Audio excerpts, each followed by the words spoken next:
You see what sending out them negative waves did, Moriarty? But oddball, I did try and tell them, but they won't listen. I tried. Sure. But I did try. Oh, man. Don't hit me with them negative waves so early in the morning. But I can't force them to listen. I can't. Always with the negative waves, Moriarty. Always with the negative waves. Have a little faith, baby. Have a little faith. But I keep trying. Oddball, I keep trying. But they won't listen. They won't tune in. They really won't. Why don't you knock it off with them negative waves? Why don't you dig how beautiful it is out here? Why don't you say something righteous and hopeful for a change? Tune in to Awake Radio for your positive waves. You're listening to awakeradio.us, awakeradio.co.uk, and shazizradio.com. Hi, I'm Paula, and this is Paula Live. Live on awakeradio.co.uk. Paula Mathers. Hello and welcome to Paula Live. I am so lucky to have Alan Taylor Shearer as my guest on the show today. Hello, Alan. They can Hello, hear you Paula. now, I think. This is Natok calling Paula. Natok calling Paula. I tell you, every time I get on the machine, I got to relearn it. I don't know what it is. It's crazy, isn't it? It is crazy. You know, we've had some really strange things happening around, and it's very frustrating. It's very aggravating. And before I forget, I want to say thank you so much, Rick and Annie, sticking out in there and really doing a great job today. They were hit with a few hard places and kept on going, and I think that's what we'll do too. No. Yeah, I like to listen to their show every day, but Fun Fridays and Full Armor Fridays are always good as well. Oh yeah. So it seems like you've been here forever with us, like from birth and all, but it wasn't that long ago that we all met and just kind of blended in together, and everybody's from all different parts of the world but could remain just amazing good friends. And we want to know a little bit about you. If you kindly tell us your story, I would love to hear it. Of course, Paula. I tell this story to groups of new journalists as part of my introduction to them and into the world of journalism via the community press group, because I got involved with them around about the same time that I came along to Awake Radio, because I was listening to this guy called Neil Foster, and I'd been visiting the website Sovereign Independent UK, and then I heard about the community press group, and they were looking for people to get involved. And it was about the same time that I came along to Awake Radio, and I really sort of nagged him and said, look, speak to the people that run Awake, because I'd really like them to maybe take my show, or maybe I could get on there once a week or something, because what I'm hearing coming out of there is all truth, and it's something that I really want to get involved with. So I nagged him, and so we could not say yes fast enough. Okay. Oh my God, Alan Taylor Shearer. There you go.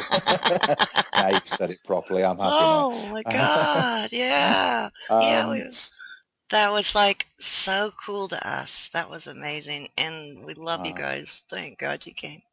Yeah. So I got involved with the community press group. I was already a journalist. I was already a card-carrying union member, and of Local 236. And I decided that the best thing to do was to try and get myself out there as much as possible and to find as many networks that would accept the work that I was doing, because the Community Press Group website is a fantastic place for people to put their news, but I'm not the best writer in the world. I can write articles, but I don't really get the same kind of enjoyment out of doing that.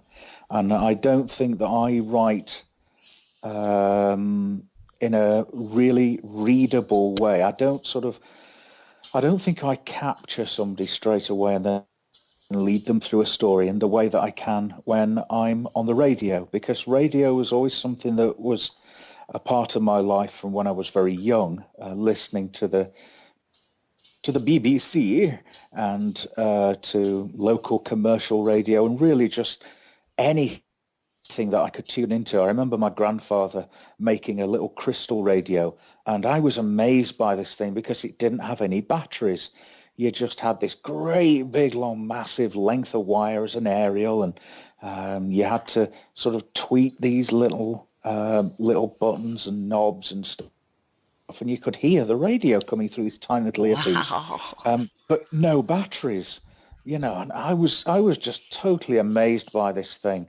And then he got me to build my own. So we went and bought some little bits and pieces, and we made this radio, and I had a wire that sort of ran from the shed to the house across the garden, and it was sort of 40, 50 feet long, and I found that I could tune in to different FM and AM radio stations, and I could listen to that all day because there were no batteries.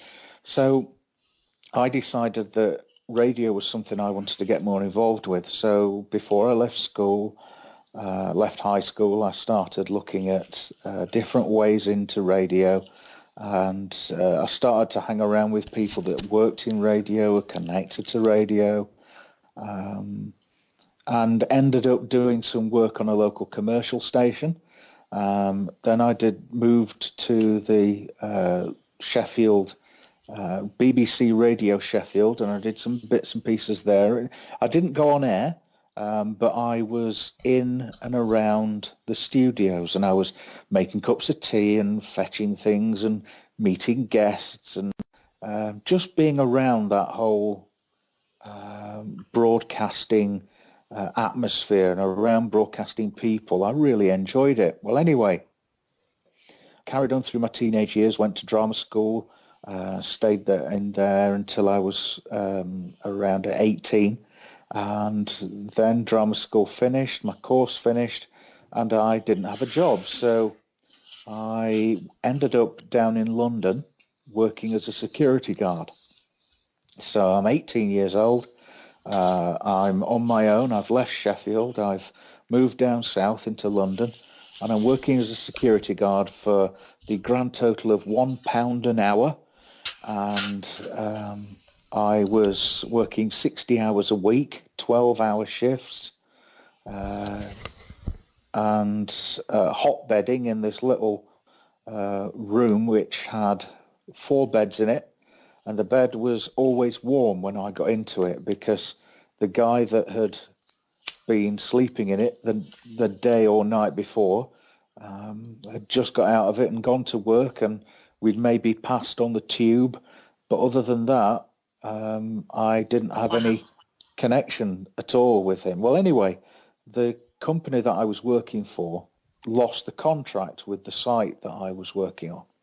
Now, the ridiculous thing was in my life back then, when I just think back to being a security guard, I was living in this dingy little room in Stratford, which later became the centre for the London Olympics in 2012, and got a real makeover and became a really great place to live. But back in the early 80s, mid-80s, it was not the best place in the world to live. Stratford in London, and I thought I was moving to Stratford where Shakespeare came from, but no, I was moving to a suburb of London which was really densely populated, and as I say, I was hot bedding in this little room.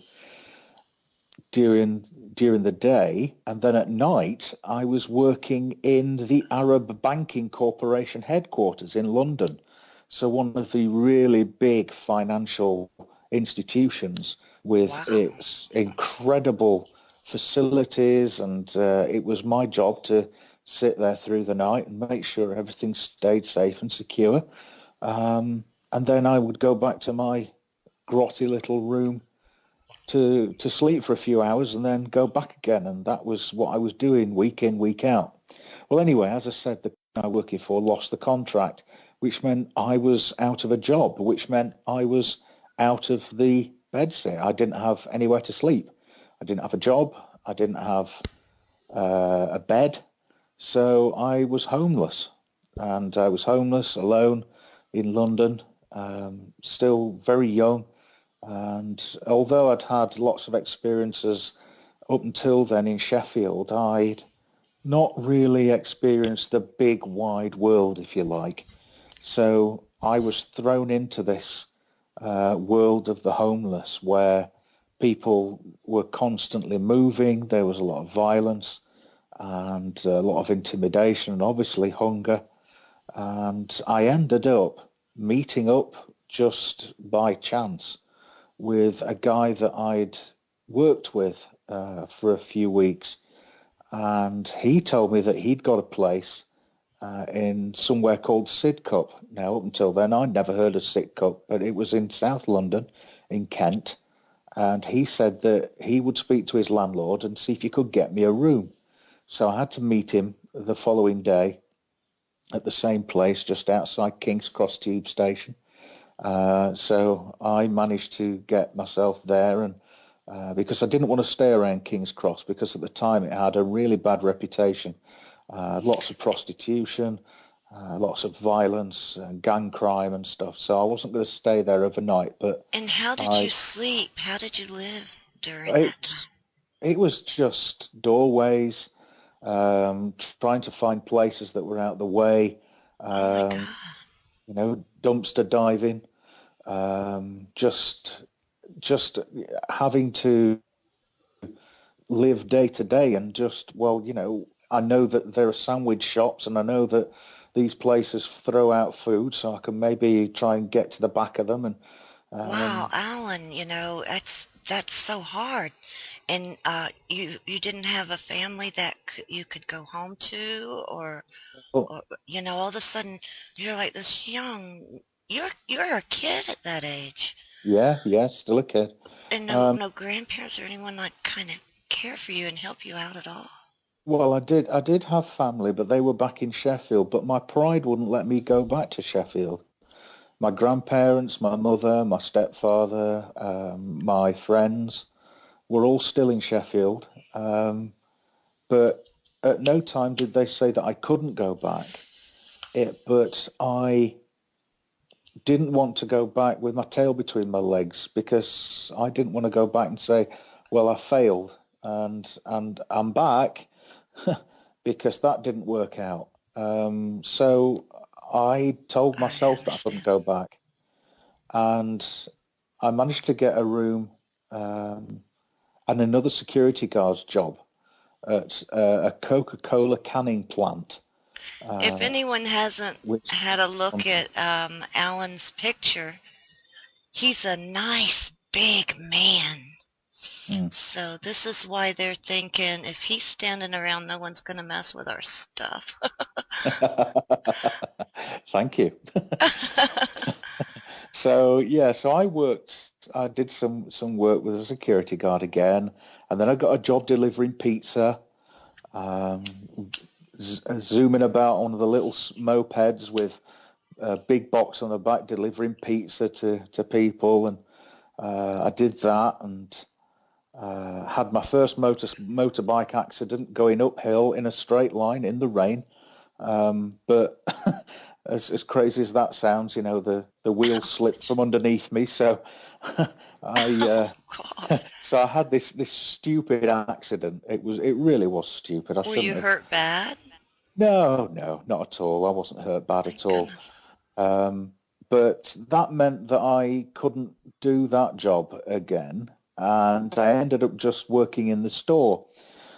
And the guy that I was still in this bedsit with said, hey, why don't you come along to this church group? There's loads of great people, and you might meet some people that you want to be friends with. And at that point, I'd not really got a lot of faith, but I had been to church before I left Sheffield because my mother and father were churchgoers. And they used to drag us along every Sunday morning and then again at Sunday night. And I would invariably fall asleep at the back somewhere. But, you know, I kind of knew what God was about, and I kind of knew what Christianity was and everything. So I thought, yeah, okay, it might be a good place to sort of meet some people and maybe And here, get at least myself it's a up, place you you know? can get food, you know, too. Well, yeah, exactly. Because whilst I was able to stay in this room in this bed sit, I still didn't have any money. I still didn't have any money because all the money I earned from delivering pizzas was going to pay the rent. So I thought, yeah, you know, I could get something to eat, you know, and I was able to sort of make myself a little pizza and take that home at night. But, you know, man cannot live by pizza alone. And so I went along to this youth group, and they were having a special outreach night where they were having people that were doing singing and drama and stuff like churches do. And I went along, and they were trying to get somebody to sing a song from the 1980s called Kyrie Eleison by the band Mr. Mister. Now, as I'd been very active when I was younger, I'd been in a choir, and I'd sung that song in this choir in Sheffield. So Love to hear that. yeah, so I took my faith and my and everything and stood up and said, I know that song, I can sing it. So I had a go, and they really liked the way I sang it, and they said, yeah, you know, you've got to do this on the outreach. You've got to do this again when we do the great big outreach thing. So I was up for that. So I turned up and sang the song, and it went very well on the night. And as I was helping to pack up all the equipment, and I was at the front of the stage, and I was curling up microphone cables, coiling them up, and a girl walked up to me. And this young girl, pretty girl, with big dark eyes and long dark curly hair, came up to me and said, would you walk me home? Now, I'd not spoken to her before the show. I'd not seen her during the show. But after the show, she came up to me and she looked at me and said, would you walk me home? And I said, yeah, okay, because I'm a bloke, you know, and when a girl comes up and asks you something like that, then, well, hey, you do as you're told. And Especially when she has pretty dark eyes. Oh, pretty dark eyes and that long hair, you know. And there's red blood running through these veins, Paula. I And imagine. I took her up on the offer, and I walked her home. And there's quite a dramatic story just around that. But needless to say, I'll cut that down a bit, but I helped rescue a friend's father from a house that was on fire. Oh, My wow. then Was that on the girlfriend. way with her? Oh, Yeah, it was afterward. yeah. Oh, it was on the No, way to take her home. Oh, wow. she's on walking home because You didn't set that this up to impress this girl, right? I wish. No, it wouldn't have worked It out couldn't like have that. been timed better, hon. But I was walking back with this girl. She was called Sue, and her sister was with us, and one of her sister's friends. And we got back to the sister's friend, and she opened the front door to her house, and all this smoke came out. And without thinking, I said, is there anybody in there? And she said, well, there'll be my dad, but I don't know where he is. So I didn't think, and I went in. I went into this house I'd never been into before, and I found the first room on the left was the living room, and I could just about see in there, and I could see that he was asleep on the couch. So I went in and tried to wake Wow. him, and he wouldn't wake up because he'd been drinking. So I just dragged him out, and as I got out of the house with him, the fire brigade arrived, and they took over, but I'd managed to sort of pull him out, and they went and checked the rest of the house, and he'd been out drinking, come home, put some chips in a pan to cook, to fry, and then gone and fallen asleep, and this fire had broken out in the kitchen. And yeah, I mean, it damaged the house, but it didn't burn the place down, but it damaged the house.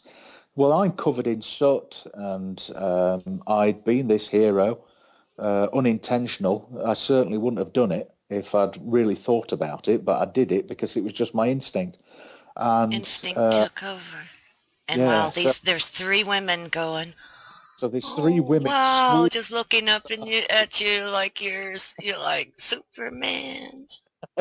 But in that respect, it was really Wow. romantic, and I ended up staying over at Sue's house, and her parents were there, and I stayed over the night because I had to get bathed, and it was way too far and too late for me to walk home back to the bedsit, so I stayed there Mm-hmm. and went home the following day and thought about things, and I had some change, so I went to the call box, and I ended up swallowing my pride and phoning my mother and asking if I could come back. And I told her everything that had happened, and she was really upset. And she transferred some money into a bank account so that I could get a train.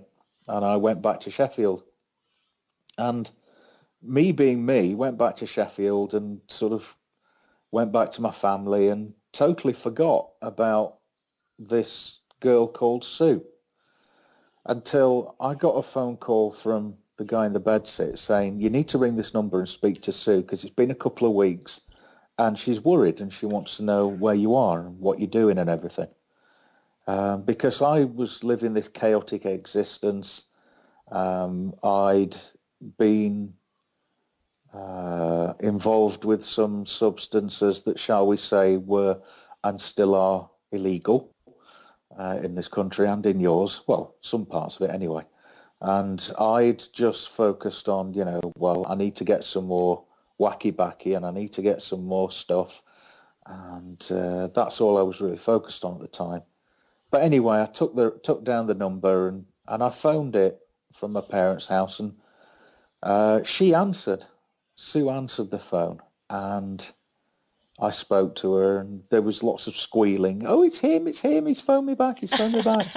And I promised that I would come back and meet her and see her and everything. So a couple of weeks later, I went back down to Kent again and went straight to her house. And her parents said, look, you can't go back to that bedsit because there's nowhere, because I'd moved out and I'd moved back to Sheffield.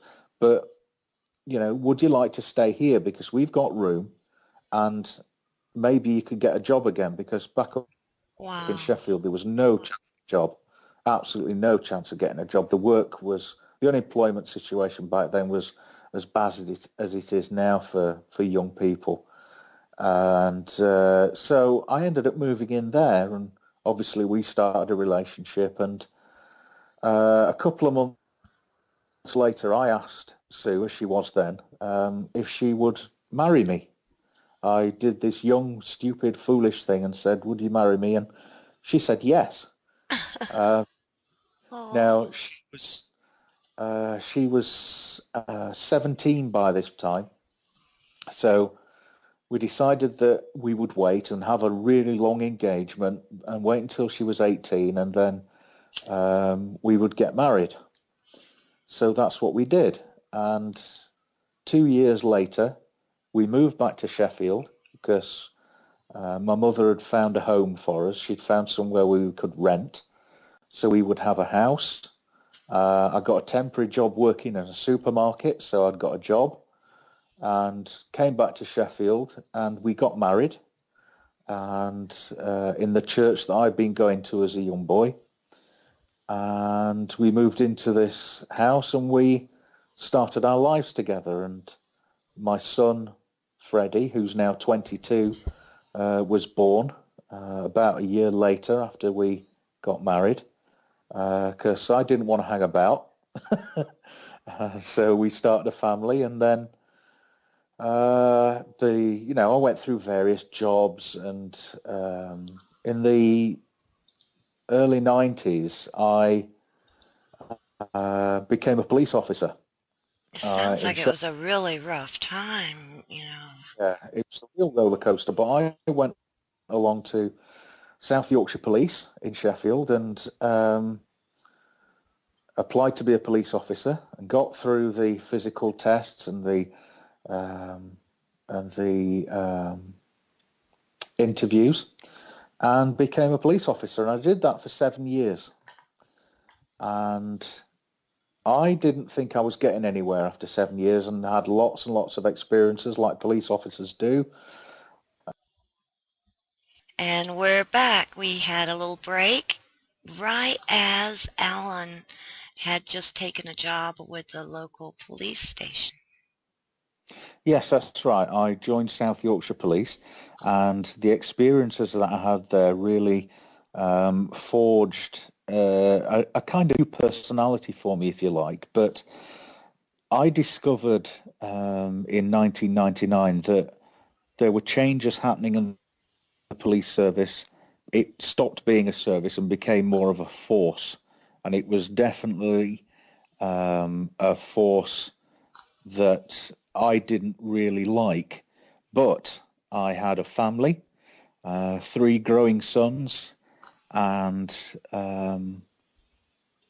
And I finally a decent job that you knew you had a yes, paycheck coming from. yeah, and finally a decent job. But I I felt that I had to move on, and I felt I had to change. So I started making inquiries with the Royal Air Force, and I told them about me, and I told them about what I've been doing, and they thought that I would be a perfect candidate to join the Royal Air Force because it would move myself, my family, out of Sheffield and out of a situation with the neighbourhood and other people around who didn't like the idea that I was a police officer. And whilst there hadn't been violence as such, and whilst I'd not been in danger as such, I felt that we had to get out of there. So I started looking at other jobs. And as I say, the Royal Air Force really came up trumps because I was a little bit old for them. I was 29 and a half, and I was going to be 30 by the time I got in, and that was kind Oh, of ancient. over the upper age limit. Yeah, Yeah. it really was for them. Wow. And so they said, look, we need to speak to the MOD at Whitehall and see if we're going to give you an age waiver because we think that you'll be a real asset because of your experience. And even though you're that bit older, we still think that you'll be capable.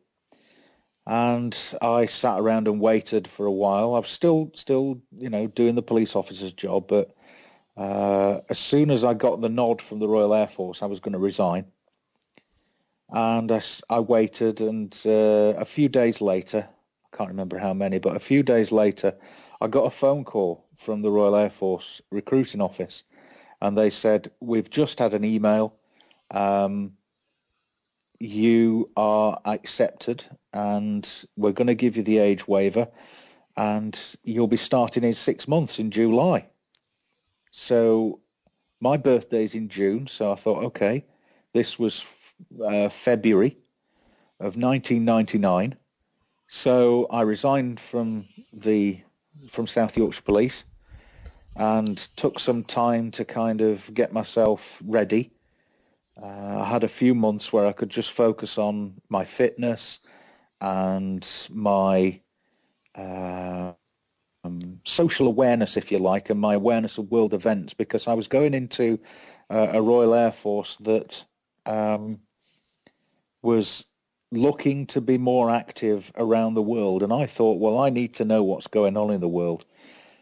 but my main focus was my fitness because I wasn't as fit as I should be, or as I felt I should be. So I took that time and got myself really fit, lost a load of weight, and joined the Royal Air Force. Went through the basic training, and then went on to train as a police officer.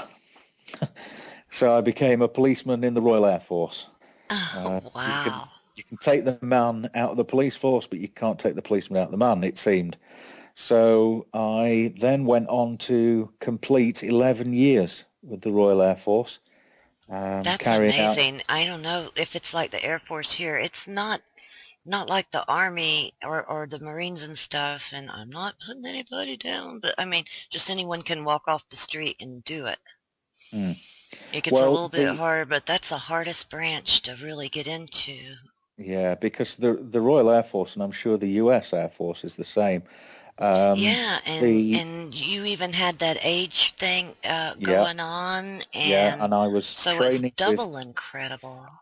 I was training with 18 and 19-year-olds and people in their early 20s who maybe just come straight out of school or just come straight out of college and were obviously so much younger than me, but I kept up with them and they kept up with me. And like I say, I completed 11 years in the Royal Air Force. And the Royal Air Force is a technical branch of the armed forces before it's a fighting force. We send our officers off to fight while we stay back and make sure the aircraft can fly. Whereas the British Army is you're a soldier first and then you have a technical trade as well, or you have another trade, but you're always a soldier first. Whereas in the Air Force, it was very much I'm a technician first, I'm a policeman or I'm an engineer, but I can also pick up a gun and go and be a soldier. But that's not my primary job. So it was kind of the opposite to the army. And but it also meant that I ended up doing a lot of things that your average soldier probably wouldn't do. And as a policeman, I was doing a lot of jobs that were mentally demanding, emotionally demanding, and also towards the end of my service, morally demanding. I've signed the Official Secrets Act, so there's a lot of stuff that I can't talk that you about. Can't say. But, I but as a understand. policeman, And you have honor as well. yes, And you give your word, and I appreciate that. But as a policeman, I was working in security. And I started off working in physical security, so making sure safes and locks and fences and gates and things actually worked properly and checking and all that kind of stuff. Doing some physical security as well. And then my role changed. I went into communications and IT and computer security. And focused really on communication security, which took me into a very dark world. It took me into a world of... I'm thinking of headphones and listening to conversations and stuff, kind of security, because how else would it be in a communication? Those are your words, and whilst I've signed the Official Secrets Act, I would agree with your words. Oh, well, I think that would be the most boring job in the world. I'm sorry to listen to other people's conversations. Yeah. About their dog and find out the needle through the haystack, the little code words. That's right. Jeez, but I ended up obviously going... to tears. Sometimes, yes, because there's a hell of a lot of waiting around in the military. And especially for the police as well, waiting for stuff to happen. Hurry up and wait, yeah. Yeah, but it took me to some interesting places, some really good places, and also some really dusty, sandy places that our government is still insisting that we go to.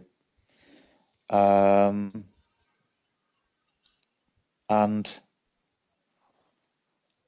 I saw some stuff that really had a terrible impact on me. And in 2006, I had to do some work that involved a major incident where a large number of my friends, my colleagues, and my compadres died. And it was I'm something so sorry you had to go through that. Oh my God. It was something that shouldn't have happened. It was something that could have been avoided, but it happened. And I lost, like I say, I lost 14 people all at once. And God, I'm so sorry. because of my job, because of my role, I then had to document every single item of their personal possessions, every photograph, every toothbrush, every item of clothing. I had to document it, pack it up in boxes to be sent back to their families.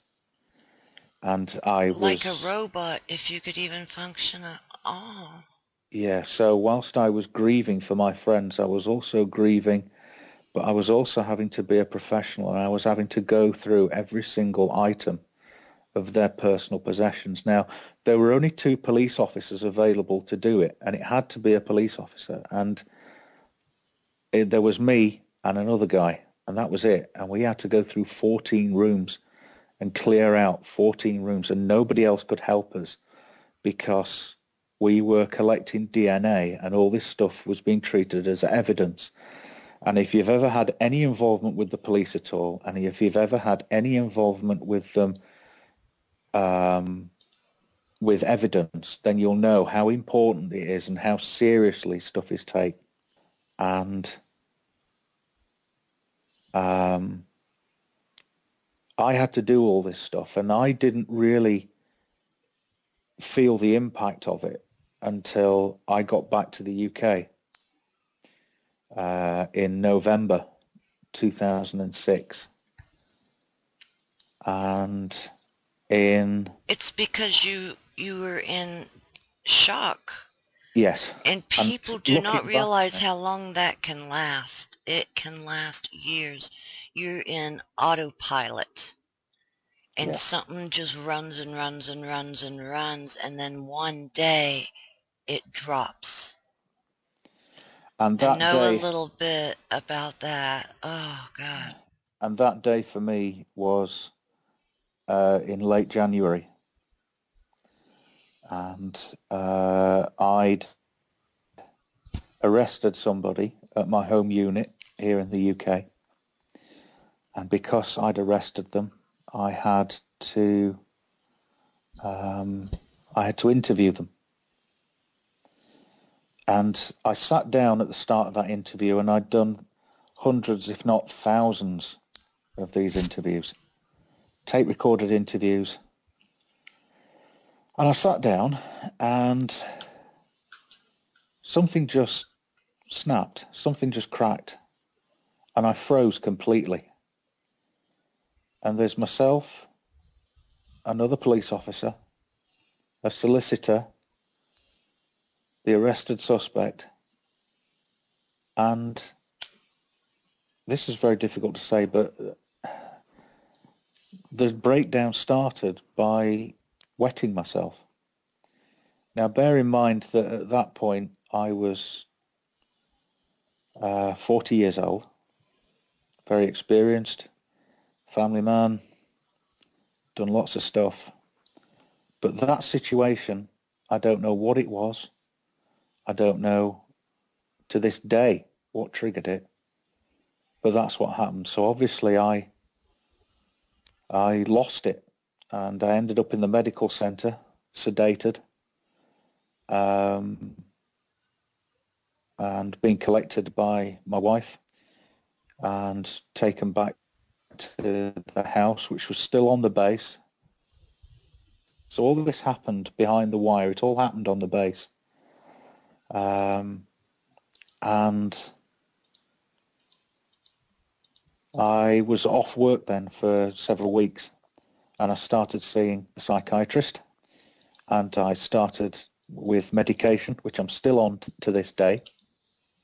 And we got cut off again, but I've got him back. So this is a really, really hard thing to talk about, Alan. And Yeah. wow. And obviously the guy... And we're back. Great. I'm telling you, could not be the worst time to interrupt you when what you're saying is hard enough. But you know what, Alan? You're telling us these things, and all these other people are going, oh my God, that's happened to me. He's telling my story, kind of thing. So Well, thank you so much for sharing. Yeah, that's why I feel that I can share it, because that way I find that other people gain strength from it, because they say, hey, he's talking about me, and that maybe allows them to talk about their story.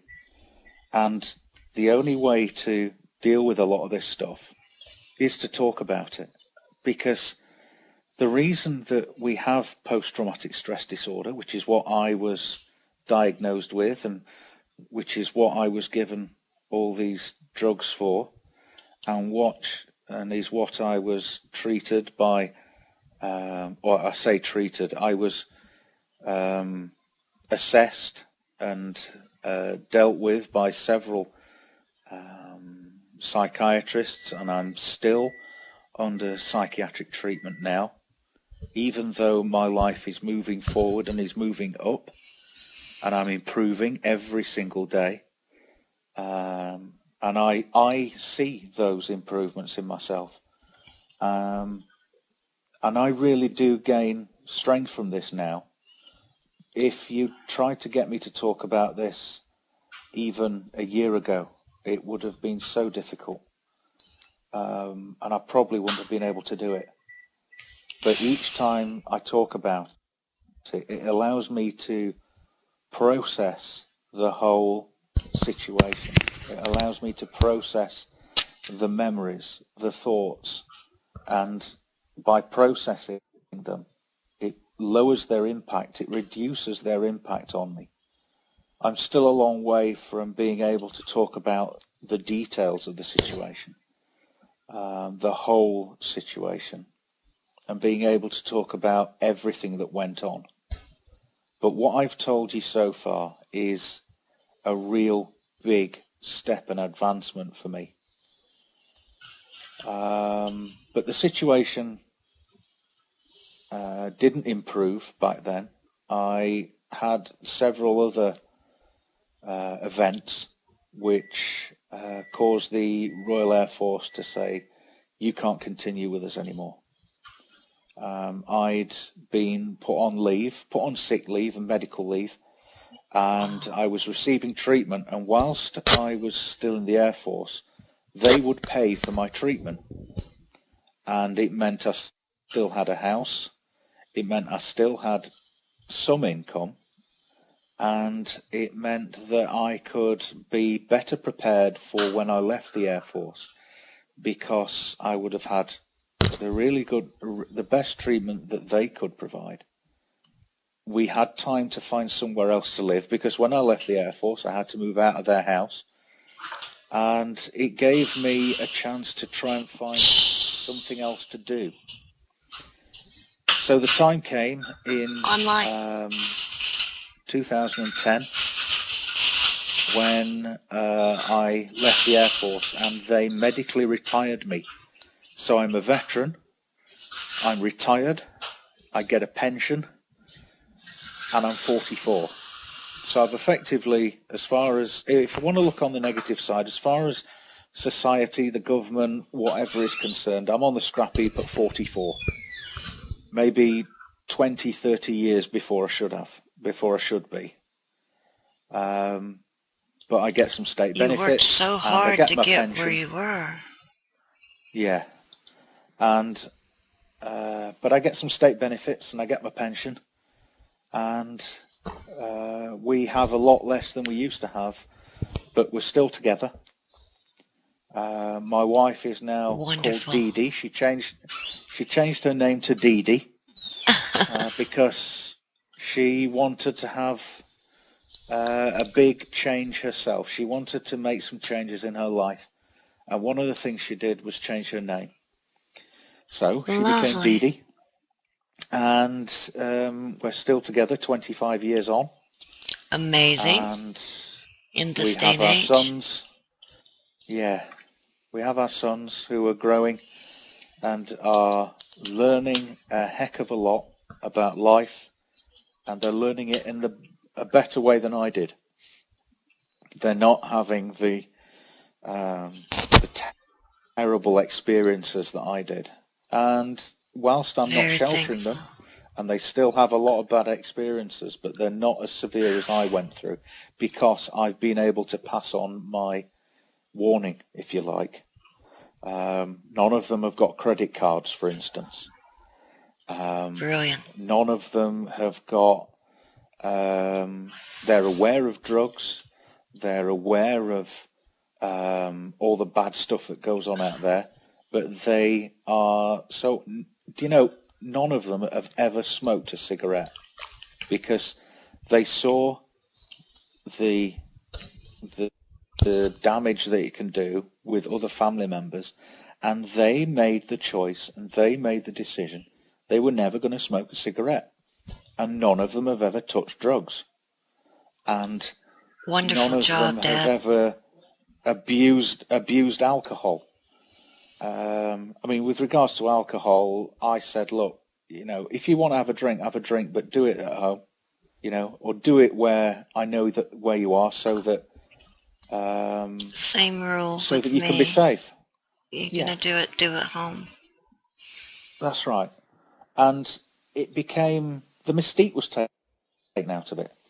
Yeah, You know, it's like there's was no like no, challenge in it because it's something they can do. So there goes the thrill of that's right. doing something to piss off mom That's and it. dad. That wasn't it, you know. But, you know, my relationship with my kids is I'm their father, and that's very, very definite. And, you know, that rule, the rules between sons and dads is still in place. But it's very rare that I have to step up and be the, you know, be the hard man who has to, you know, put them in their place, because their personalities have developed so uniquely for them that they don't step out of line. Or if they do, we deal with it in other ways.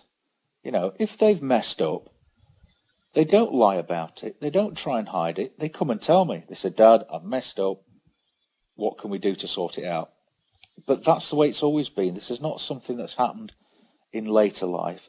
That's always been the case. I've been Great honest with job. them. They Yeah. knew that I was ill. They saw me when I was ill. They saw me at my lowest. They saw me at my worst. It was never hidden from them. If a family member or a close relation or friend has died and passed on, well, they've known about it straight away. We've never hidden anything from them.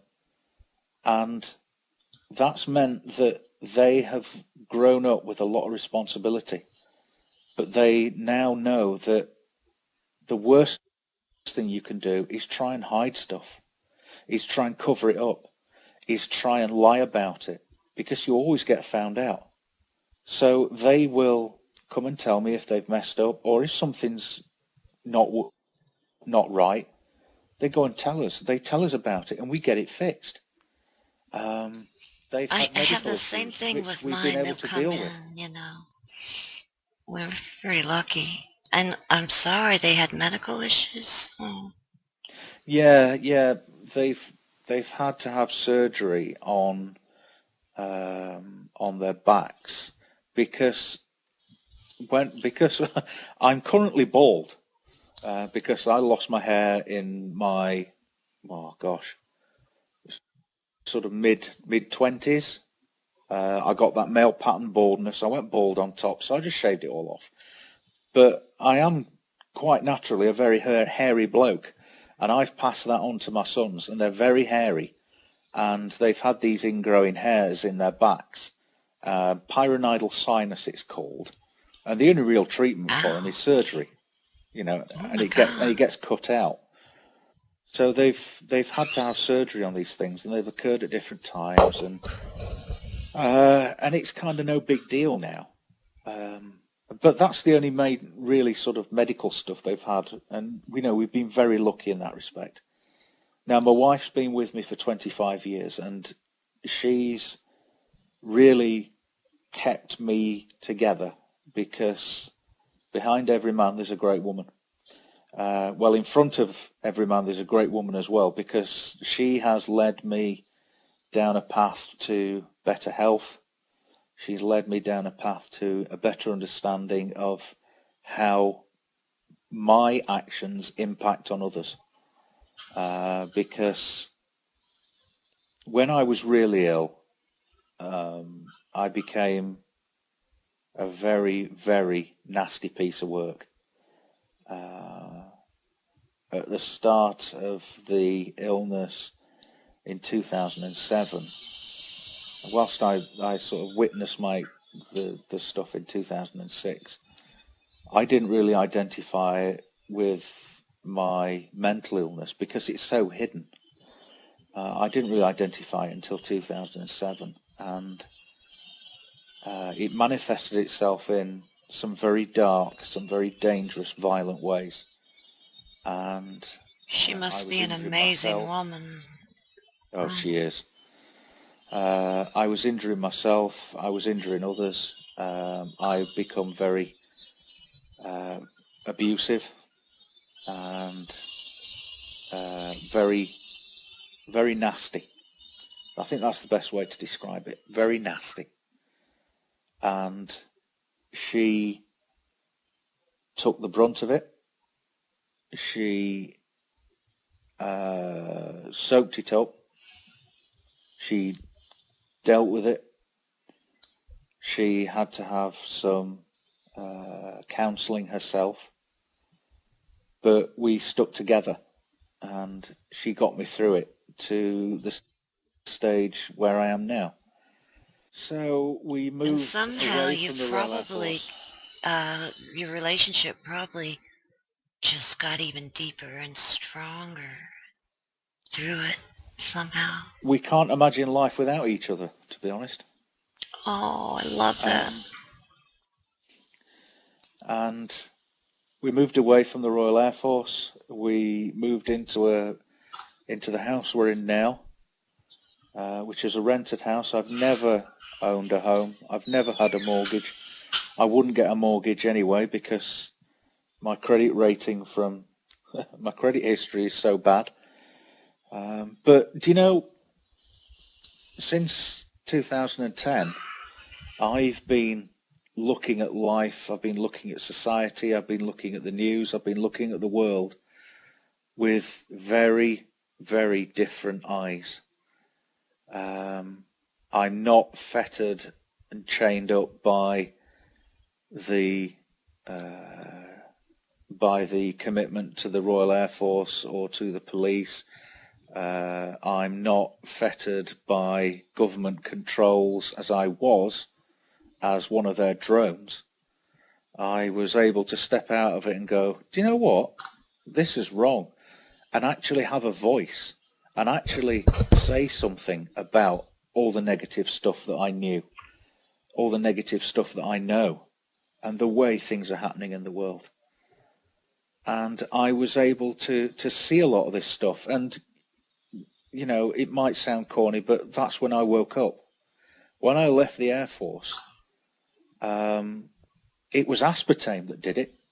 You know, I've got Donald Rumsfeld to thank for my awakening, because wow, if he'd not pushed aspartame through the FDA and it not been pushed into all this food, I wouldn't have found out about it. And if I'd not found out about it, I'd probably just be carrying on with living in my little dream world and being desperate to try and find money and cash and, you know, and just believing everything I was told by the telly box. And I would probably be bleating away as one of the sheeple. But thanks to Donald Rumsfeld and aspartame, I discovered that this stuff was so dangerous and was so deadly and was so poisonous that it made me look at other things. It made me think, well, if that's allowed in our food and that's able to be, you know, we're able to buy this stuff, then what else is going wrong in this world? And that led me to start questioning, because when you're a policeman here in the UK and when you're in the Air Force, and this is probably the same all over the world, you're not allowed to have an opinion. You're not allowed to be political. You're not allowed to speak out about anything, good or bad. You can't go on protests that aren't, you just can't go on protests. But I suddenly had this ability to actually have a voice. I was able to go out and say, hey, this is wrong, and campaign and hold up a placard. I couldn't have done that. There were 18 years where I wasn't allowed to have a political opinion or a voice or a social opinion or a voice.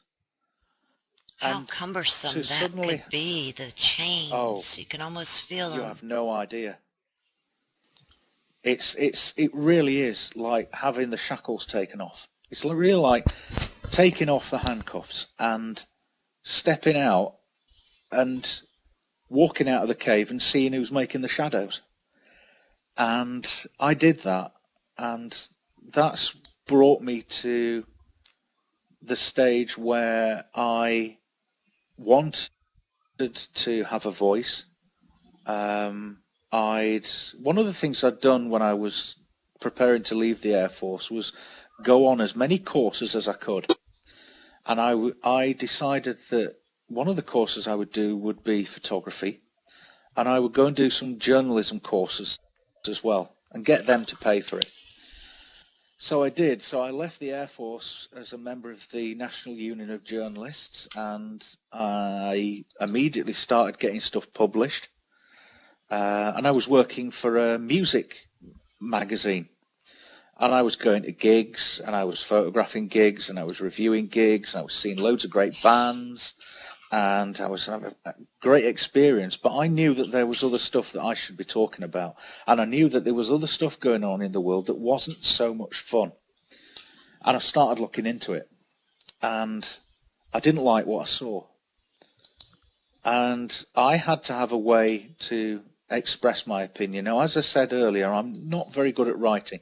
I'm not very good at creating a news story to be printed or to go on a website as text. So I went back to those days when I was in radio, and I did some looking around on the internet and discovered that there were things called shoutcast servers, and that you could get online and broadcasting your own radio station in just minutes. And I thought, well, hey, that's the way forward. I get some software on my computer, I sign up for one of these server things, and I'll start doing a radio show. I don't need to rely on anybody else. I don't need a big radio station. I don't need a big studio. I don't need somebody telling me what I can and can't say on air. I'll just go and do it myself. So the time when I was free was 6 o'clock on a Tuesday. And that seemed to be a free slot. It was convenient for me. So I started doing shows, talk shows, talking about the news, talking about life, my experiences, life, the universe and everything, at 6 o'clock on a Tuesday. And that was in 2012. And it was November 2012, I think, to be honest. And every week since then, I've been doing a show on a Tuesday at 6 o'clock called 1800 Online. And then there was people saying, well, I'm not always around on a Tuesday, and I really want to listen to your show, but I'm not always there, so I'm missing stuff. So I thought, okay, I'll save the show as a podcast. So I went about finding out how you do podcasts and where you save them and how you get them on iTunes and how you get them out to people. And so I started doing that, and I started doing a second show on a Thursday. And then a radio station popped up on Twitter called Endeavour Radio.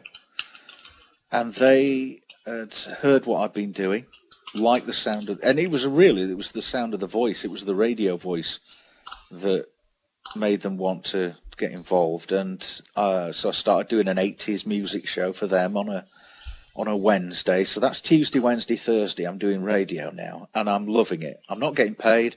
I'm not making any money off it. I never have.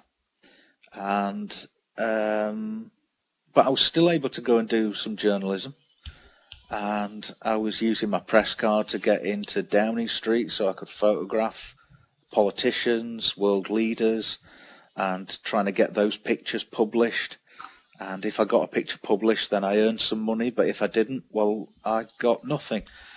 But it was all about gaining the experience, meeting people, talking to people, building networks, meeting people again and again at the similar situations, at protests and demonstrations, and building up networks. And it was because of those networks and because of those people that I started looking at alternative news sites, as they're called. I've started calling them the real news, by real people, not the filtered, edited, you'll say it this way news. Kind of truth sites, what we call mainstream media. Yeah. Yes. Which is fiction. And I didn't. Yeah. And I didn't want to be one of the prostitutes, as I've come to call them. I wasn't. I love you coined that term. Myself, and I wasn't. Yeah. So I decided that I would expand my radio stuff, and I started looking for other sites, other ventures, other places that I could get myself a voice and get myself heard. And along came Awake Radio, and now Mondays and Thursdays I'm able to get on air, and I'm able to talk about what's going on in the world generally, historically. I'm talking to great people like Ole Demogord. I've interviewed him 3 times now. I've got a 4th one coming up. I've got some other fantastic guests coming up in the future over the next few weeks. But the main thing for me is time is 10 p.m. to 12 p.m. GMT, right. Monday and Thursday nights. Alan has an amazing show. I mean, honest to God, this guy can rock it. And he does these amazing voices, and he keeps me on the edge of my seat. It's one of my total favorite shows on it's just so cool to have you. And thank you. Thank goodness I think people are placed in situations where they need to be, whether they fight to go in the opposite direction, and they never ended. I never meant to end up hosting a radio show. I would never thought of it. I even, as you, I even had like a time where I worked at a radio station, but mine was a little AM station.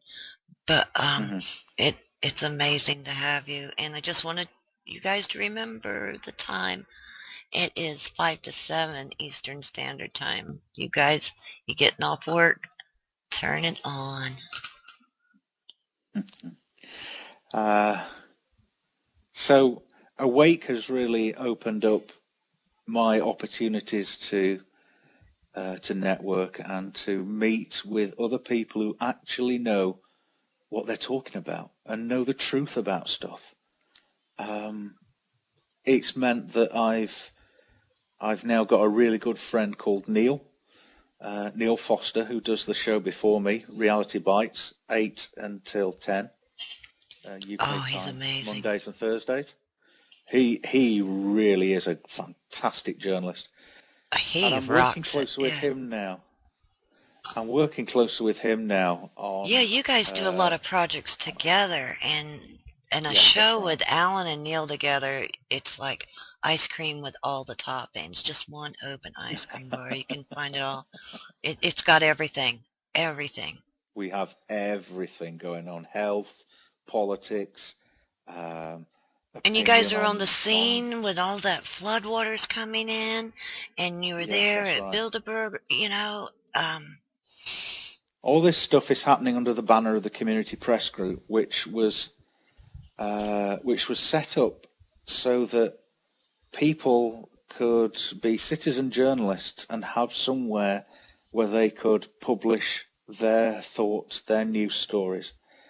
It's not like a mainstream media news website where if something doesn't fit into their particular idea of the world, then it doesn't get published. Everything gets published. It may be edited grammatically, it may be edited so it reads a bit better, but it goes back to the author, they approve it, and then it gets published. And you can go on there and find articles that are saying great things about Greenpeace and how they are having a really positive impact on the world. Or you can go on there and find an article right next to it which talks about UN Agenda 21 and how the green lobby are doing everything they can to depopulate the world and put everything in, using air quotes, harmony with nature. Well, to do that, there needs to be a cull of about 6.5 billion people for it to be back in nature, back in balance with nature, according to the Georgia Guidestones, which once again went up in the 80s, but I'd never heard about. I didn't know that they existed. I didn't know they existed until around about 2011. You know? So there's all this stuff going on in the world. There's all this historical stuff that's been going on, and I totally missed it. But the positive impacts that it's had on me is my worry levels have come down. I worry a heck of a lot less, because the thing that used to make me worry was money. Now everybody has money worries. Oh my God, yeah. I still count it up there as one of the things that I get concerned about, because of the system that we're still living in, we still need to pay bills. So I still need to find money to pay bills. But do you know what? You know, now I know the truth about money and how it's created and how it controls us. I worry about it a heck of a lot less. And that's what I mean about my worry levels coming down, because I don't lay awake at night worrying about money. I lay awake at night worrying about my health and the health of my family, making sure that I'm getting the best that I can for my family, making sure that we have the best that we can have now, not putting ourselves in debt, not putting ourselves under the burden and slavery of the banks and loan sharks and the credit card companies, and not worrying about the hold that money has on us. I'm not going to go jumping out of a window or slashing my wrists because of money. There's no point, because it's not real. It's fake. It's fiat.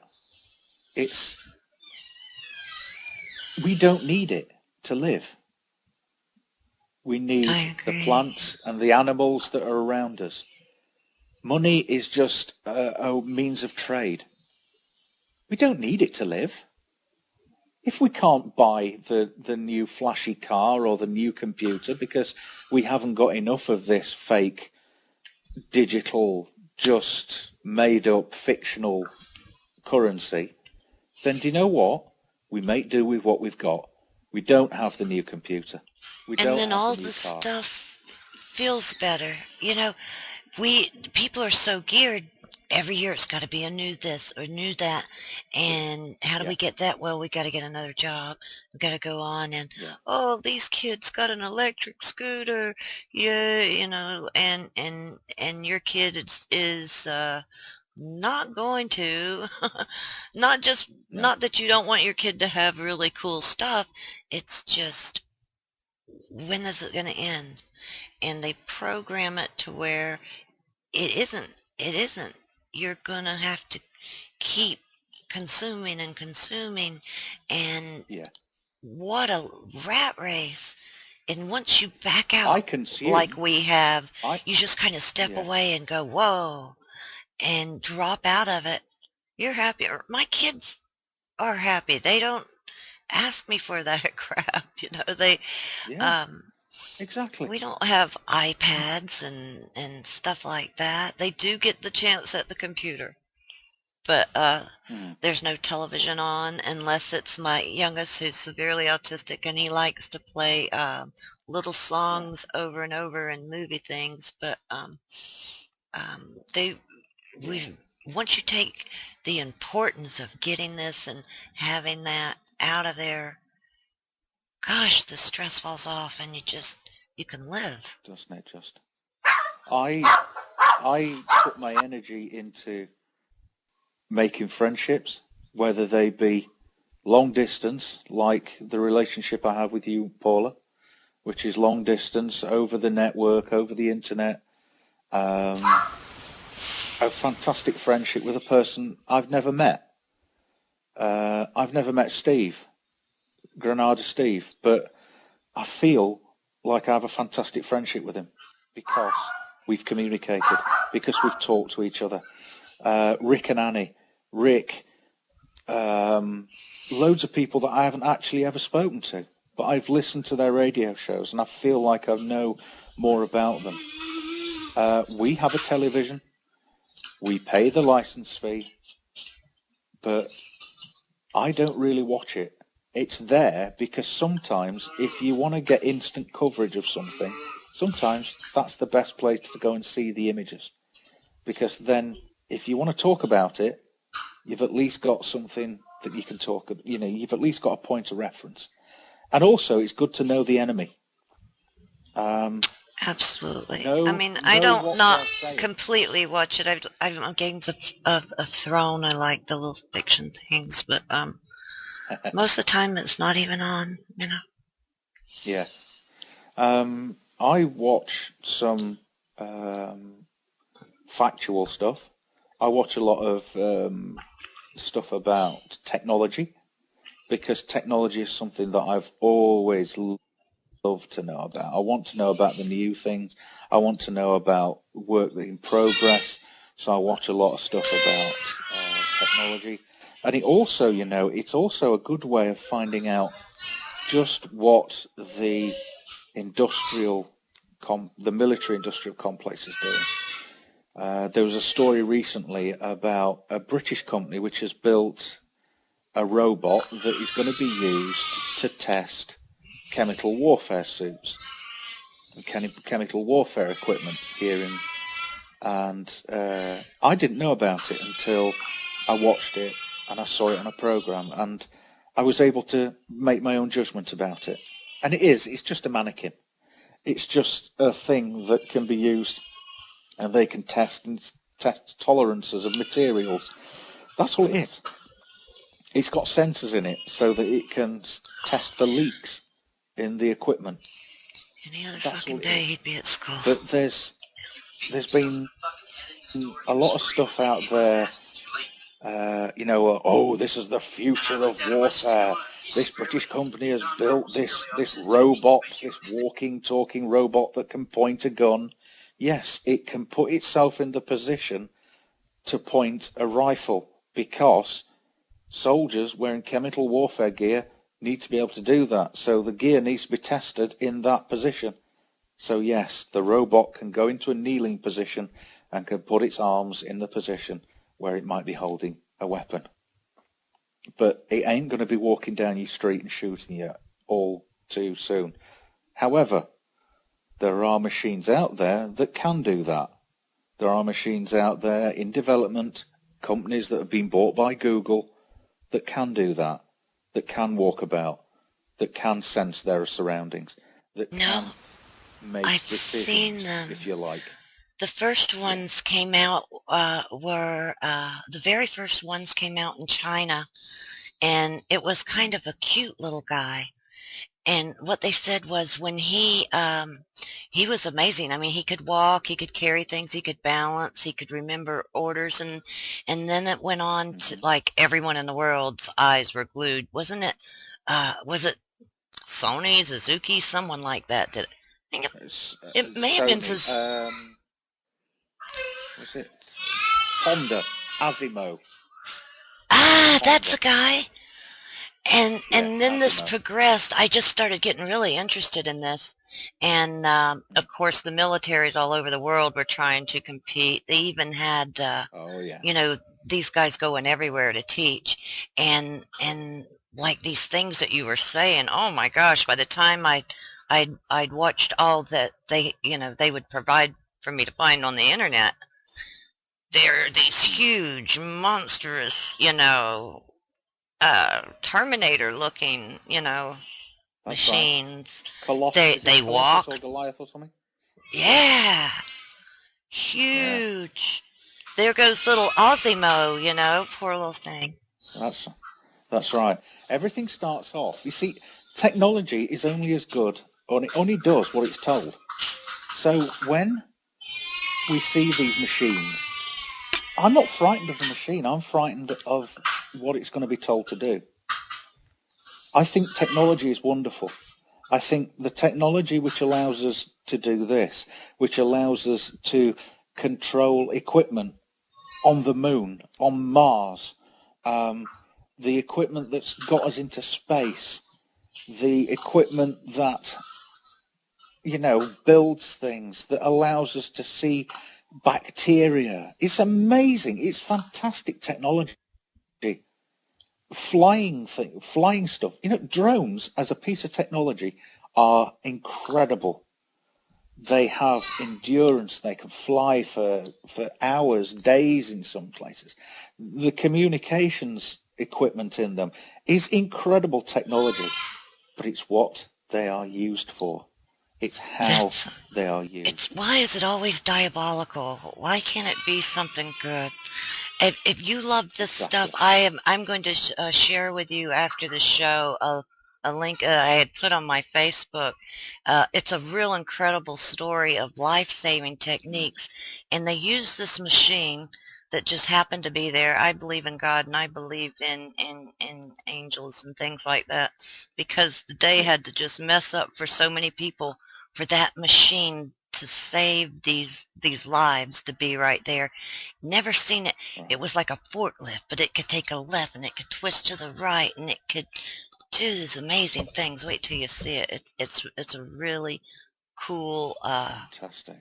Yeah, cool piece of machinery. I'm So sorry, I got a little distracted. My family was just asked to leave a store when my son was having a meltdown that didn't go too well. So, oh no. Yeah, so a little bit of it's bleeding in through the show. But yeah, technology. And you know what I think, and I've always, even before I was awakened, and I think if that's what they're showing us they can do, I wonder what we can't see. Yeah, exactly. I've talked about this technological development over many years. When I think about aircraft, the Royal Air Force at the moment, its main strike aircraft, is the Eurofighter Typhoon. Well, that was drawn. The plans for that were first drawn in the late 70s, and then it was developed in the 80s, and then it was tested and flight tested through the 90s, and then it's brought into service. So these things take a very, very long time, apparently. But it does make you think, okay, so if that technology was drawn back then, and if that technology was developed over that period of time, what's been drawn now, what's been developed now that 20 or 30 years down the line is going to be revealed to us. There's some amazing technology, and once again, I don't fear technology. I don't fear the equipment. I don't fear the cameras. I don't fear the computers. I don't fear the drones. I fear how they are used. I fear the people that are controlling them, the decisions that they are making that then cause the equipment to do stuff, you know, and that to me is the scary thing. If a plane flies over me, I have no interest in it. It's a plane flying over me. But what are the people who are controlling that plane doing? That's what concerns me. So that's the kind of thing that I talk about, and that I'm able to talk about, and that I feel free to talk about. And sometimes I don't just talk about it. The other night I had a real rant. I was banging the table. I was shouting. Oh, that was a powerful type of, you know, release. I don't do that very often. I'm not a big, fat, shouty Texan who has built an amazingly large news gathering network. I don't shout like that. That's not my talk radio. This is my talk radio. Having reasoned, honest discussion with people and being able to share my story and knowing that people are listening and knowing that just maybe one person out of everybody that's listening, maybe just one person thinks, that guy is talking about me. That guy has had the experience that I've had, or what he's done or what's happened to him puts my experience in perspective, and it helps me cope. Now, if one this man, Alan that, Taylor Shearer, can go on air worldwide, and he's telling it. He's telling my story. Yeah. And if one person gains something positive from that, then as far as I'm concerned, that is a successful show. And if it sparks discussion, if I bring up a topic now, at the moment I'm talking about the history of the European Union, the EU in Brussels, and how the dictatorship has been built over decades and decades and decades. And I've been reading a book on air called The Nazi History of the Brussels EU. And it's looking into the lives of the people that formed what we now call the EU, the 27 member states, and growing. And if you look at what's happening in the Ukraine, that's all happening because of the EU. If you look at the control of, I mean, there are some crazy things coming. There are some crazy things coming, and there are some crazy things already happening. There is a law proposed that your car must remain in the condition in which it was manufactured. So you can't go and buy cheap parts from the internet which weren't made by the manufacturer. If your parts need repairing or replacing, they have to come from the manufacturer. Now, immediately, the cost of parts and spares and repairs is going to go through the roof. You can't modify your car. You can't, you know, make it yours by putting big bumpers on it and wings and changing the interior. It has to remain as the vehicle was manufactured. That's something that's being proposed by the EU. And the member states of the EU have no choice but to comply and to make their citizens comply. There are 54,000 unelected bureaucrats in the Commission, in the EU Commission, and there are 740 odd MEPs that we get to vote for. That's the only impact we have on the EU as citizens. We get to vote for these 700 MEPs, but those MEPs have no control over the Commission. They have no right to stop a law being issued by the Commission. They can ask to stop it, but the Commission doesn't have to listen to them. The Commission, the 54,000, don't get any.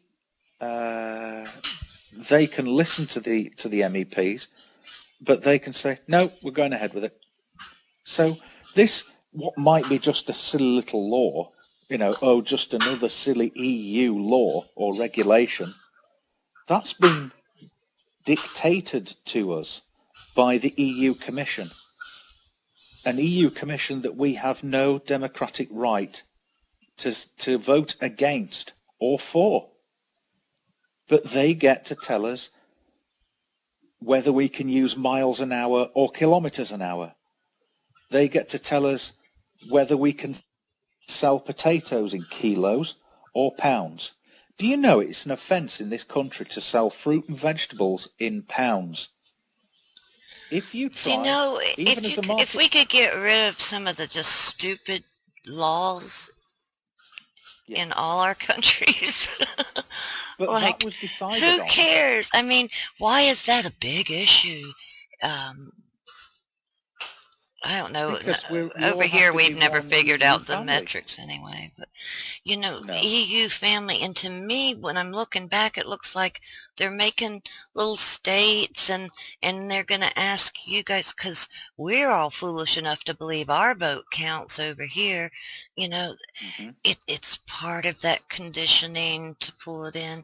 And what I don't want to see is places that lose their identity because they are now EU, and we have become so homogenized.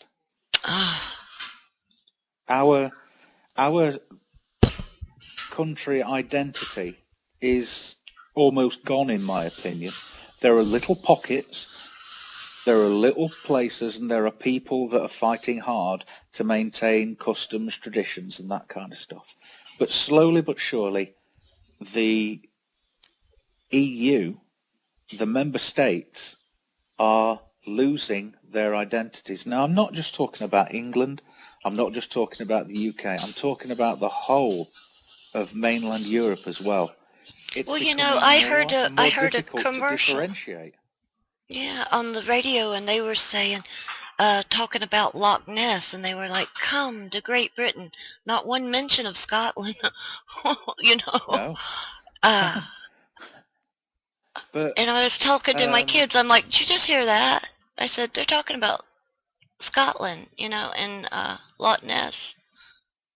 And I want you guys to know that it's the same thing. Yeah. Yeah. And now, you over there in the US, you have your states, you have your country, you have your state identities, you have your, you can say, I'm an American. I have to say I'm a European, but I'm not. I'm English. I'm a Yorkshireman. I'm, absolutely. My father was a Scotsman. His parents were Irish and Romany. There's already mixture of, there was already mixing. There was already homogenization. But, over there in the US... But, gathering the pieces of it is you. Yeah. Yeah. Yeah.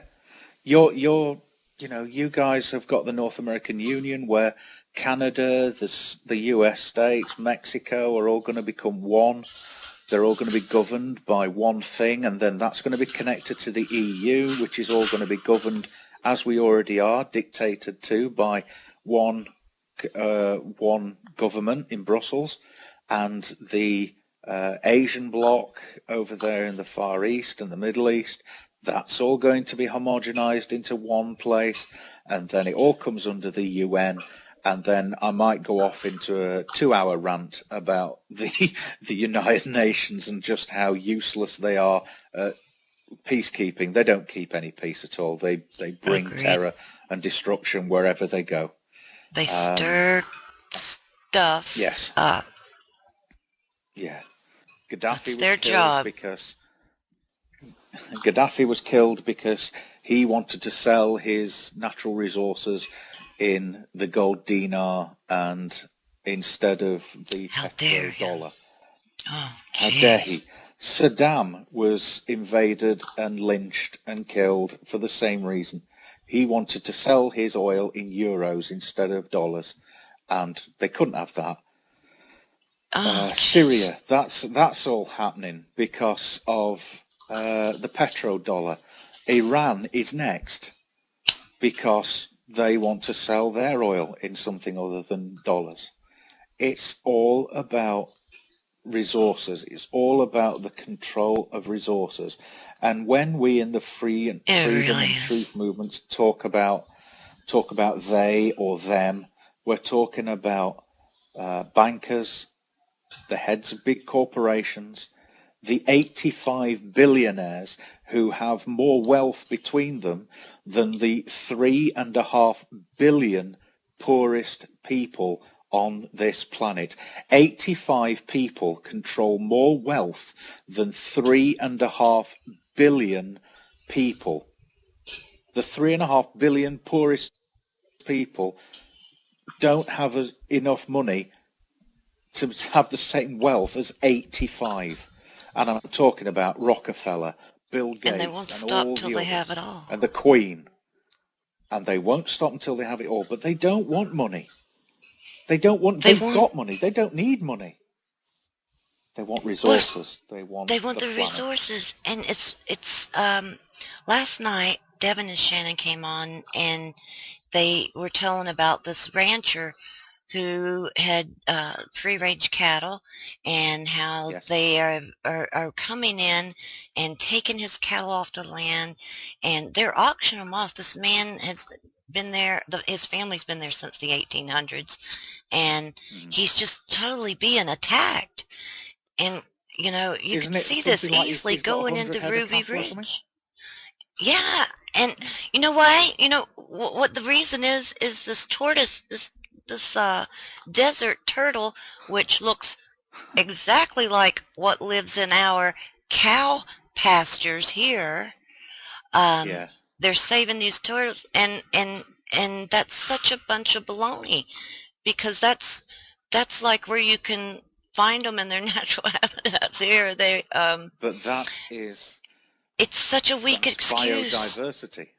They want that That's property. that's Who did he make mad? Then they're going to show him we own your stuff.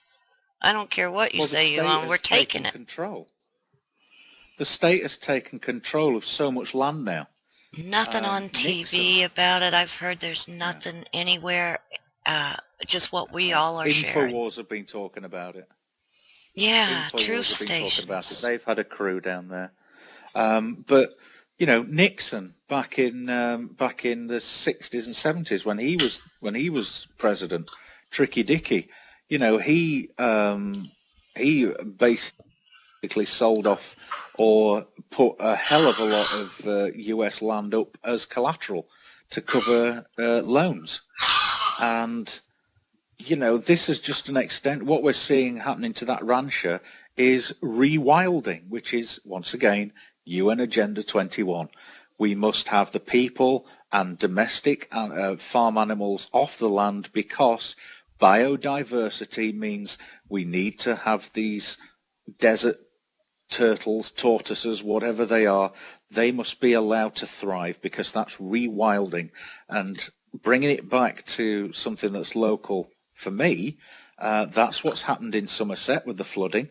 The flooding that happened there was allowed to happen on purpose, because the EU, under their making space for water policy, you can go just search for making space for water policy and you'll find the documents from the EU, which is all based on UN Agenda 21, and it's all about getting people out of the land into large urban places where we can be controlled. It's all about getting them off the land and allowing things to be rewilded. Do you know what they pass around on, and I don't know if they do this on Twitter, but it's a lot on Facebook, and it looks pretty cool. They start showing these tiny houses, which, anyone Yeah. could use, like, a little camping situation. And oh, look at how great you can fix them up. And then you start That's seeing right. catacombs, uh, tiny houses, and maps of green area, which is government owned. And Hmm. all of a sudden the people are being conditioned. I see truthers going, at first I myself was going, oh, that's so cute, and Micro apartments. yeah, and then all of a sudden Yeah. it's going on. I'm like, what this is getting people's attention and making them say, where everyone in the world can say, yeah, I could live like that. But, you know, family That's not living farms though, would is be it? no more. And Yeah. and like you said, it's not about the animals.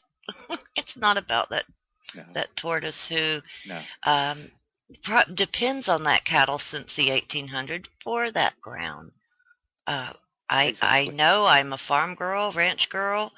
Uh, they do not interfere with them. Actually, they rely on them being there. So if that's the only reason at all for them to be doing this, it's pretty weak and should be thrown out the window.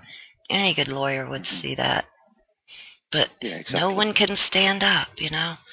Um, just a bunch of us Well, getting the word out hopefully will increase the numbers for that.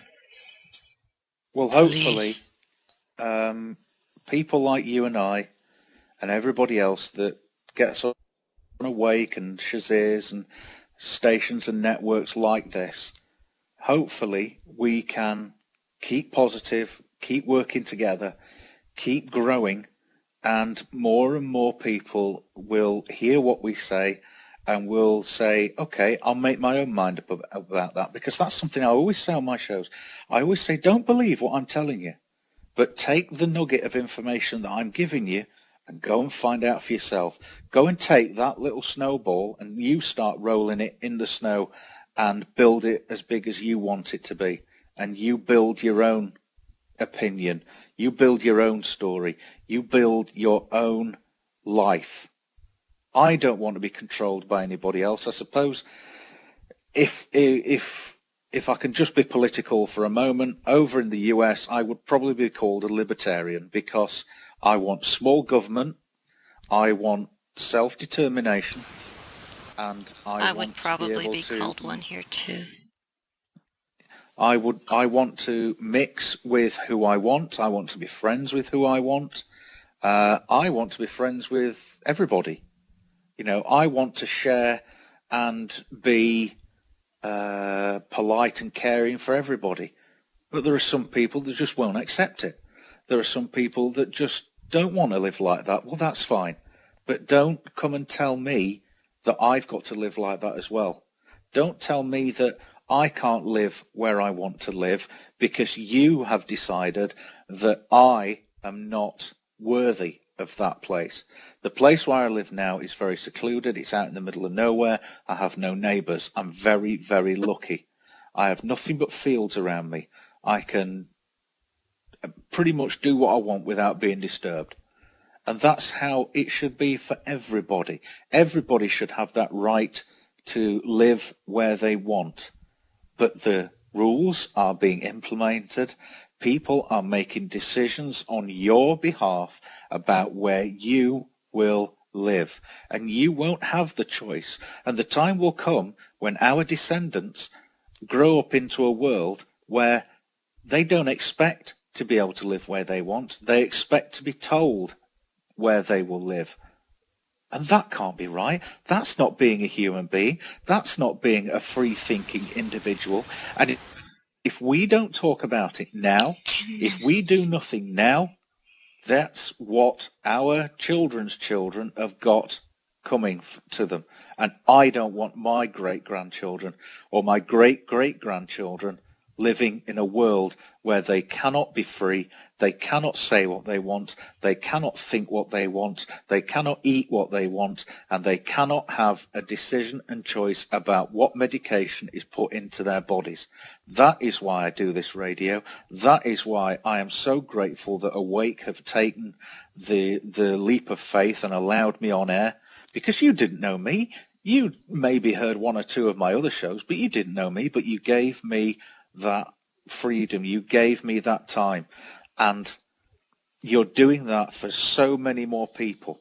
You are doing that for all these other people that are here now and that are coming on, and every single one of them has been true to their word, and they have given honest, free thinking opinion, and they have not flouted any kind of regulations that there might be. Not that there are that many, apart from cussing and stuff, but just the fact that you can have people on that talk about spiritual things, mystical things, health things, science, technology, news, social affairs, politics. Just a few more minutes. That is what all media should be about. It should be about allowing everybody to have the right and the opportunity to express their opinion.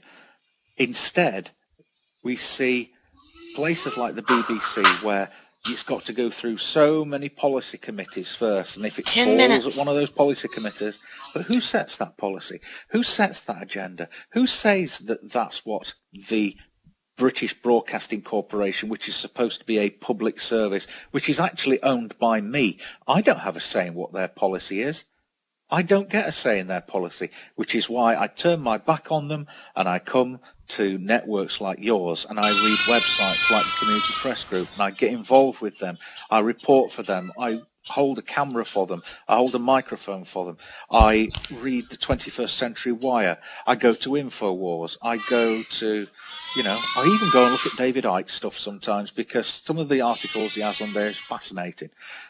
And once again, I go to InfoWars, and whatever you might think of Alex Jones, you like him or loathe him, he has some great reporters and he has some great guests, and they have a lot of truth on there, which is why I go there. I don't go there because of him. I go there because of the truth. And I go to places on the net. I talk to people face to face, over the phone, over the internet, however, but I talk to them because they are telling me stuff that I believe, and that I already believed in. They're telling me the truth about things. They're telling me the truth that can be backed up with empirical evidence, with evidence that cannot be denied. All the time, journalists like myself, like like Neil and Dave and Cheryl and all these other people that I work with at CPG, and that go out there and find the evidence, find the truth, and then come back and say, hey, this is what's happening to you. This is what's happening to this country. This is what's happening to this world. It's not all about global issues. It's not all about the US. It's not all about the UK. It's about your community. It's about your town, your village, what's happening on your doorstep, as well as the global situation, as well as the EU Commission and its 54,000 bureaucrats that are all given diplomatic immunity and don't pay taxes. And it's not all about your senators who are doing dodgy deals and are being paid for by the big pharmaceutical companies. It's not all about that. It's about what's happening on your doorstep. It's about this rancher with his 100 head of cattle that's being tasered and beaten up, and pregnant women at his ranch are being attacked by these uniformed government bully boys who are wading in there and are hurting people for what? Because some turtle that's been coexisting with cattle for centuries they've suddenly decided that it's under threat. They've taken control of the land. When you look at the land and the ground around you, do you see borders? Do you see state lines written on there that's stretching across the desert? In some places you do. You see fences. But is that how the world looks from space? Is that how the world is? No. The world in reality is all one. We're all connected. There might be some sea between us, but do you know what? The land goes down under the sea, and it goes underneath the sea, and it comes back up again. We're all living on the same planet. We're all living on the same bit of land. We're all witnesses. Each one of us, Yes. from our Every demographic single one of us. location, is a witness. It doesn't matter where And we are. as we get to know each other and do these shows, like you say, you know, you get Rick and Annie, and you never Wow. met them, but No. it's, you know, it's amazing. You feel a connection. You hear the shows and people connecting, and with Awake, that was one thing. One part of this big dream that we talked about was everyone has a voice, and I don't have to agree what the next guy is saying. We wanted the listeners to weed through and find what their truth was from the information Yes. that we were given. And we've had new show hosts come on and go, I'd love to have this guest. Is that okay? Or I'd like to do a show about this. Is that all right? Well, is your show? You know, because it was Yeah. so hard for some to think that it really is their show, and we're really not gonna, you know, we like you said, we asked to keep cussing at a minimum, and it does come out because sometimes what's being talked about, you know, just accidentally, and just no one I have heard has just gone off in a string of profanity or anything, but they're just like, what's the dagnabbit problem? Why isn't anyone doing anything, you know? And it gets heated. But Awake was supposed to be for everyone to get a chance to say what they had to say in their own words from their experience, and I could agree with it or not. And I have sat many over the years just and even streamed to shows where I'm thinking, this guy's a nut. No, not really. But you know, no, I don't agree with like everything was like, you know, I didn't like break air and go on and argue with him, but you know, I did my own research afterward. And if one person, like you says, wait a minute, even if they disagree, but they start the search and to back it up, we've made a connection. We've got the ball rolling. It's amazing after doing it so many years and seeing the results. People that used to argue with you are now passing out literature, you know. Yeah. You know, you recently interviewed a chap called Dave. Oh, yes, You know, Dave, allegedly Dave. He's Yeah, one of the founders with That's us right. here. Yeah. Now, there's a lot of stuff that he used to talk about, the Freeman movement, and there's a lot of health things that he does or has done in the past that he's spoken about quite openly and quite extensively across the internet and at conferences that I can't find myself agreeing with. But, you know, I've met him, I've interviewed him, I found him a fascinating man, and I will defend his right to do and say what is right for him any day of the week. Absolutely, yeah. I feel like I've got a connection with him. I don't agree with what he's saying, and he probably doesn't agree with a lot of stuff that I say, but hey, I'm not going to hold that against him, and I'm not going to cause that to be a source of any kind of confrontation, because I respect his right to live his life the way he wants to live it. Well, think about it. Do you know anyone that you 100% agree with on everything? Apart I don't. from my If I mum, find somebody no. like that, I think it'd be, you know, kind of strange, and I wouldn't want to hang out with them because I like to hear other views and things, and that would get pretty boring if all I had was a mirror of what I said and thought. Exactly. But the fact of the matter is that we can go on air, we can say these things, and we are respected for the fact that we're doing that. I couldn't go on the BBC or a commercial station here in the UK, or go over there in the US on an AM and FM station that's controlled by somebody. I couldn't go on there and say, do you know that Saddam Hussein was killed because he wanted to sell his oil in euros? Do you know that Colonel Gaddafi was killed because he wanted to sell oil using the gold dinar, using his own currency and not the dollar? I couldn't go on there and say, you know what, Lee Harvey Oswald didn't kill JFK. In fact, he tried to save him. Because I would be described as a nut, I would be discredited, I would be publicly embarrassed, and that would be me finished. But being given the opportunity to say what I believe, being given the opportunity to experience new things. Dr. Hulda Clark, I went and got one of her devices to try.